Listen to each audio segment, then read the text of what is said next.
Hey y'all, it's Megan. If you are returning to my channel, welcome back, and if you're new, welcome aboard. So today is going to be another non-Disney day. I'm going to be talking because May is Mental Health Awareness Month, and it has been since 1949. I didn't know that until today. I actually looked it up to see how long that's been going on. But so in honor of that, I'm going to talk about something that is actually one of my most popular videos. It's not Disney, it is Dermatillomania. So I've mentioned before, that is the picking of the skin, picking at it, peeling at it, skin picking disorder is another name for it. Excoriation disorder, it's got a ton of names, but it's most commonly linked to trichotillomania. So dermatillomania is the obvious thing because it's not the hair, it's the skin. So that's what I'm talking about today. If you have watched my other videos about dermatillomania, then you kind of know where we're at already. If you have not watched them yet and you are interested, I will link them up there and down in the description. So you can go check those out if you don't know what dermatillomania is, or if you already know and you're just interested to see like what I talked about the first couple of times, then I will link those. You can go check those out. But today I am going to be talking a little bit about the wanting to do it, but not wanting to do it. And my fellow pickers will kind of understand what I'm talking about there. It's something that, I don't know, it's ingrained in people for some reason. A lot of people, if you've stumbled upon this and you do not pick at your skin, then maybe you did as a kid put glue all over your hands and peel it off. If you get a sunburn, maybe you like to peel that off. For some reason, peeling is just a very satisfying thing for a lot of people. And anyone who has dermatillomania and has been made to feel like, this is a bizarre thing, this is weird, no one else does that, look at the number of videos that are on YouTube of people who have uploaded literally just peeling their skin, like peeling sunburns and peeling skin after you get a cast off, and all kinds of, you can get into some weirdness on YouTube. And tons and tons and tons of people upload those videos. Millions of people watch those videos. So you are not crazy in enjoying the sensation of skin peeling. That's not a bizarre thing. A lot of people have been told, myself included, you're literally ripping your skin off. That's weird. That's not something that humans do. Like, be normal, please.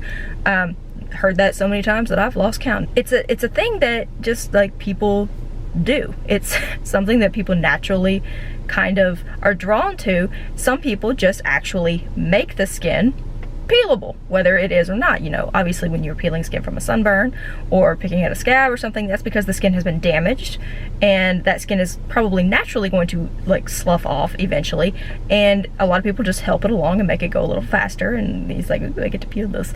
So the fact that most people do that should make you feel like you are not as alone. Sometimes it starts at the edge of the finger, like that did this morning. I don't know if you can tell. I did that this morning. It's hard to zoom in. You can tell better from back here how red my fingertips are, especially on those three. But it's a lot of times it starts with a hangnail for people and they just keep it going. Sometimes people will just sit there, and I am guilty. I will just scratch at the pad of my finger until a loose edge appears and I can pull it off. So I'm looking for those imperfections. I want them to be gone, but at the same time, if my fingers do heal over from wearing nails or using lotion or whatever, I miss picking. And I've had some comments before where people are like, well, just do it then, it's not causing any harm. That's not exactly true. My fingers naturally now have lost a lot of sensation because I have picked the layers so many times, so deep. They look pretty good right now, actually. They're just a little bit red. This one's not bleeding anymore. This was bleeding on my way to work this morning. But you go so deep, you damage nerves. I mean, that's how it is. There is nerve damage that can happen, and so my fingers are not as sensitive where they have been picked as they are in other places. Sometimes when the skin heals over, it has, I don't know how to describe it. Fellow pickers, do you know what I'm talking about? It doesn't give. It's like the skin gets hard. It's like a callus almost. And then that's even more tempting to pick because it's like you can make a little bubble in it. You can pull it off. And then you start the cycle all over again. So even when the skin is healed, it's not normal. So it makes it very difficult to heal the skin when you're perpetually wanting to keep unhealing the skin. And even when it is healed, it still is different from you know, the rest of the skin on your body.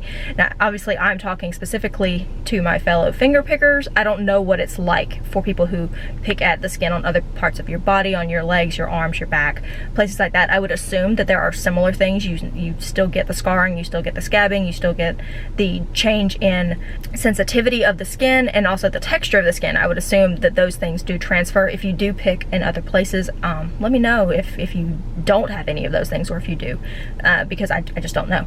So educate us. But, you know, aside from physically, you know, there being consequences as far as the nerves and the texture and all of that, there's emotional consequences. I have not ever shown anyone my hands and had them not go, you know, you get used to that face, what happened? There are things like that where it can be emotionally a little rough when people are making those faces. I have kind of come to accept it. That's why I'm here showing you, talking to you, telling you, don't worry about it. It's not that big a deal. I also wanted to tell you a time when I was younger that it affected me academically, because let's throw a story time in here too, why not? I did a program when I was in middle school where I went to a college campus near me. It took students who were interested in certain fields, and you got to go and take classes in those fields to see, hey, is this something that I'm actually interested in pursuing?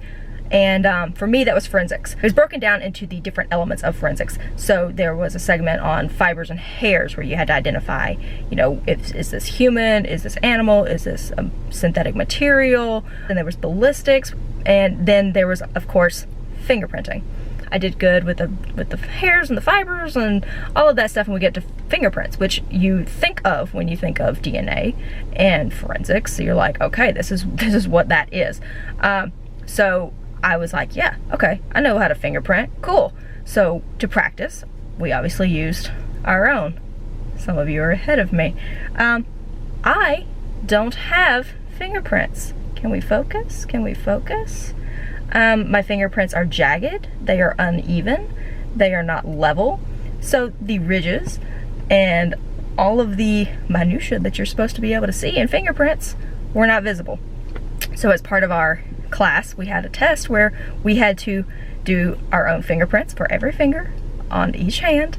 So it wasn't like I could be like, okay, I don't pick these two, these are my good fingers, let's go with those guys. No, we had to do every finger. We had to identify all of the ridges and stuff on the fingerprints. Well, mine didn't have them. Some of my fingerprints were awesome, the fingers that I don't pick, and some of them were janky. They were all like, there were flat spots, there were spots that were like super jagged that shouldn't have been because the skin was literally ripped. So I ended up failing that section. Had I not done this, that wouldn't have happened. I would have been able to do my fingerprints, it would have been fine. Going along with the emotional stuff, a little story with that one. When I started working at Disney, look, I managed to bring Disney into this. Look at me go. When I started working at Disney, the very first day, when you go for your casting and you find out, you know, where you're going to be working and all of that, they fingerprint you to make sure that you are eligible to work. So I went to do my fingerprints, and again, they have to do them all. And the lady who was doing the fingerprinting said to me, as close to verbatim as I can, "Oh my gosh, why did you do this? This makes it so hard." Well, I felt bad because not only has this affected me, it's also now affecting this woman. She had to keep redoing the fingerprints and redoing until she got a clear enough one that she could use. I mean, it's a difficult thing, and a lot of people have asked me, how can I stop? And I wish I had an answer for you, but I haven't stopped, so I really can't give you an answer. I can tell you things that have helped me. Having nails on has helped me. Keeping a lot of lotion around has helped me. Playing games on my phone or doing cross stitch or some other kind of art. Paint by diamonds are like surprisingly addictive if you haven't done one of those. But just doing something so that my hands are busy, especially while you're at home a lot right now. I bet a lot of you are at your houses, not being able to go out and do things that you normally would that might keep your hands busy. So you're sitting around watching a lot of Netflix, finding things that you can do while you're sitting around to keep your hands busy, that can help. But sometimes, you know, the desire to pick is overwhelming, and a lot of people, myself included, it is a compulsion as a part of OCD. So it is very, very difficult to just turn it off, because there's this nagging little thing at the back going, you know, that skin's still loose. You need to take that off. You didn't get it off yet. It's still there. Get it. And it just keeps going until you finally just like break down and you rip it off. And a lot of times it's when you can't keep your hands busy that you'll go ahead and just be like, yes, I'm just gonna do it. A lot of times for me, I've mentioned that's in the car. I took a picture the other day of when I was driving to work. This is what I did to my finger. Find something that works for you is the best advice I can give. A lot of people have found a lot of different ways. Yes, I use Band-Aids. Yes, I use gloves. Yes, I've used lotion. Yes, I've tried nails. Yes, I have done pretty much everything except for putting the stuff that tastes bad on your fingers, because I don't bite it. But that's, you know, if you do bite, then that's an option for you. So that's it. I just wanted to kind of talk a little bit more about it, because people have asked for some more updated videos. Have I stopped? Have I continued? You know, how's it going with the current world situations? So yes, I still do it. Yes, I still want to stop, but also I don't want to stop. So if you are kind of in that like in-between area where you're like, I kind of do, but then sometimes it's just like, I don't want to stop right now. Like right now I just need to do this. That's okay. Just take that as a setback, keep moving forward. And if you really want to stop, then just really commit yourself to it, and don't let, just like anything else, if you have a setback, don't let that prevent you from continuing forward and moving forward with if you have questions about dermatillomania, if you just need to rant, if you are just like fed up with being at home, ripping at your skin, and you just need to talk to someone, I'm here for you. I'm in the same boat, and we're doing it together. So you can always put a comment down there for me. You can always DM me on Instagram. I am Skipper Megan. And if you would rather send me an email, you can do that too. It is skipper.meg92@gmail.com. So make sure that you are reaching out on any or all of those that you feel the need to, and make sure that you're taking care of yourself. So I will see you guys in my next video. Bye, y'all.